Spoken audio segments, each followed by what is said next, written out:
Hello, welcome to the howling wind and snow. The first snowfall here in New Jersey after, I'd say about more than a year. I want to talk to you all right now about the holiday season and some insights while I'm getting pelted with the blinding snow. It feels a bit like hail. When you're outside, when you're out about your business for the holiday season, don't spend too much time outside. I'm not telling you because you're going to get cold. I'm telling you because you're going to attune to your surroundings. When you're out here in the cold, the cold, dead, callous world, although it's a very fine park, you're going to become cold and callous. And in the same way, don't spend too much time curled up indoors. It'll make you soft. It'll make you complacent. See, when I was out and about with my travels, I used to wander all the time around Bergen County. And that's not always a good idea. I'll tell you why wandering is not a very good idea. Not only do you subject yourself to the elements, and I'm sure you might see a lot of sights, but it leaves you empty in the end, right? Makes you wonder about all the things you're possibly missing out on. That's if it's any bit interesting. I'm telling you this because for all the sights and spectacles that you can see, not one of it will really bring you lasting peace. But I used to want to see all the sorts of the wonders, the signs in the world. But in the end, does that really benefit us? No. Ultimately, it doesn't, because joy, happiness, peace, these are all things that come from within us, okay? From within us. You see me getting pelted right here from the snow. This clothes getting stained. I don't care. The reason why I don't care is because I'm actually out here with an objective, okay? Most important thing when you're out about in your business is that you always have an objective. Always have a purpose. Even if it's something arbitrary. Make a goal.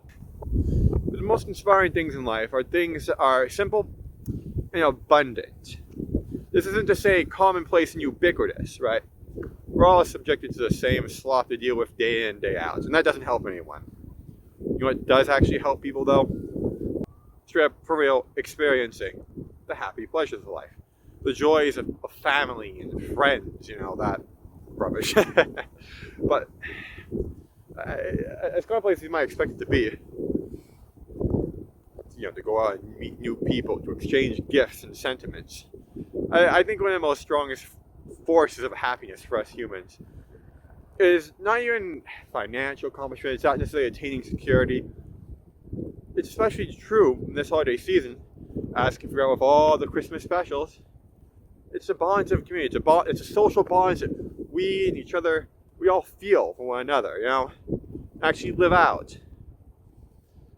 And I mean actually live out. It's one way to actually feel one particular way about a person and project your fantasies onto them, but when you actually go out and deal with them, that can be an entirely different thing. And maybe let's say you don't have friends, you don't have family.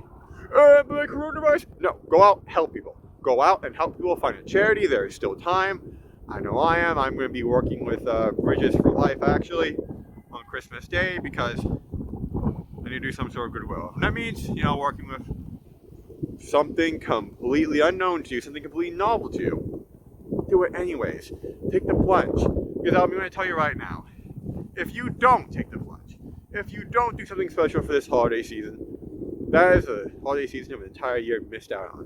You're not going to have a chance to really live up to the sort of goodwill ideals that you would have for an entire year.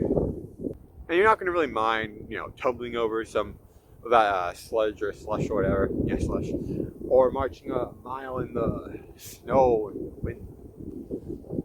When you're doing it for other people. The more you can live outside of your own body at times, possibly in the moment,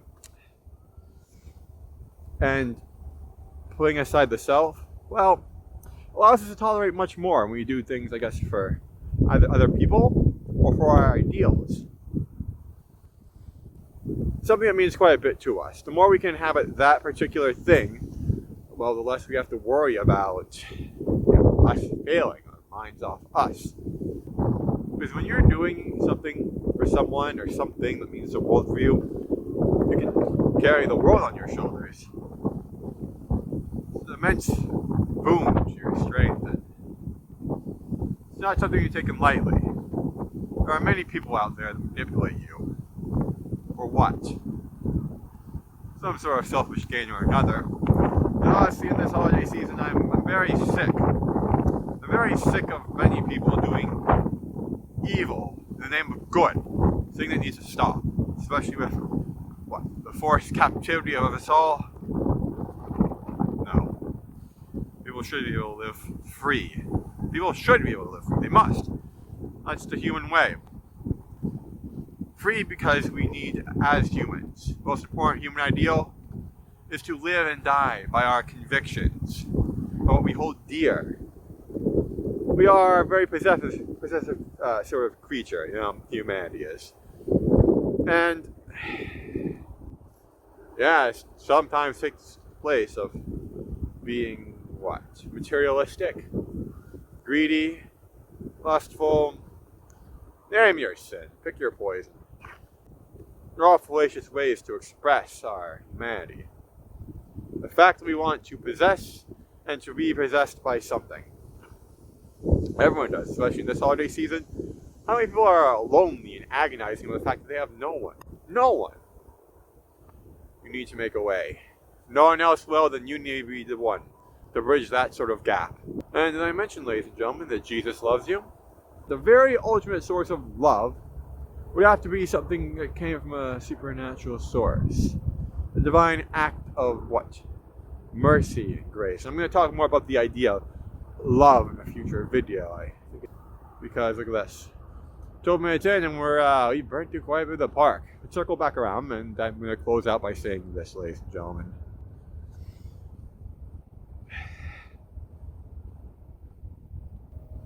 The good that we do means absolutely nothing if it isn't done with sincerity. People can talk all the warm fuzzies they want. And oftentimes I hold the position that there's no such thing as a selfless act, because you have always something to benefit from doing something good, something that seems selfless. Like again, the warm fuzzies. And there's nothing wrong with doing that in and of itself. But when we do it for our own narcissistic game, when we do it because we just want some sort of recognition from our peers, some sort of validation, some sort of approval, to us know they're just not horrible people, well, I think that's the real big fallacy. And sometimes doing particularly evils, acts that are completely devoid of good, that's what evil is. Is these acts of evil in the name of good. Sometimes it makes me want to do some evil to actually get good or do good. Doing good in the name of evil. Doing good in the name of evil. Would you believe I'm even contemplating that? Guess what? Because the abuses of power are abundant. Look all around you. The world around us is very partisan, carved out by the hands and those who, so they want a paycheck. But it's an honorable job and vocation to take up. Taking a landfill and converting it into what? Beautiful, luscious park. We with wildlife, you can see some birds flying around over there. And terraforming the entire place. Wretched dump into some sort of life and culture for people. And probably this holiday season, people are going to share all of their joys and their wishes for peace on the world and for everyone to get together. Oh, it's going to be so harmonious. No. People can share their thoughts and their prayers all they want. But it doesn't mean anything unless they're actively contributing in some way to the fulfillment of some sort of goal they want. I can say, donate some charities maybe. Natural disaster, it's donate some charities. Oh, my thoughts and prayers go to blah, blah, blah, blah, who faced the Hurricane Nancy, or Hurricane Karen. But no, ladies and gentlemen, I want you to have a purpose this holiday season. I want you to go out and do something actually good. Not to be too complacent, curled up at home, possibly isolated. No. Your life is worth more than that. The value you can add to everyone else's life is worth more than that. I want you all to go out and to do something. But don't overwork yourself. By all means, hang out with your friends and your family too. Because in all things, there ought to be some equilibrium. There ought to be some sort of balance. And I think this entire year has been one dedicated to that. For me to find some sort of balance, Finally understand the true value of hope, faith, love. It's a challenge. But thank you all for tuning in, and very Merry Christmas.